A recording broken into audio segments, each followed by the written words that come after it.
Maths అవన్నీ అస్సలు అస్సలు రాదండి బాబోయ్! హ్మ్. టార్చర్ మ్యాథ్స్ నాకసలు ఇష్టం కూడా లేదు. ఫేవరెట్ సబ్జెక్ట్ ఏంటి? సైన్స్ చాలా ఇష్టం. ఓకే. బయాలజీ అలా అంటే కొంచెం అన్నీ తెలుసుకునేవి ఇష్టం. మీకు కాకినాడ లాంటి ఒక టౌను.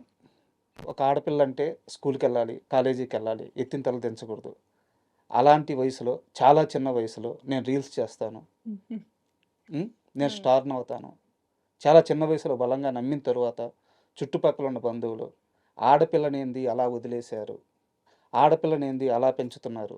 ఇలాంటి మాటలన్నీ మీ అమ్మగారు విన్నారు, మీరు విన్నారు. అన్నిటిని దాటుకొని సోషల్ మీడియాలో ఒక స్టార్ అయ్యారు. ఈరోజు ఇలా ఒక స్టార్ హీరోయిన్‌గా నా ముందు కూర్చున్నారు. సో, ఈ జర్నీ అంతా ఒక్కసారి వెనక్కెళ్తే ఏమనిపిస్తుంది?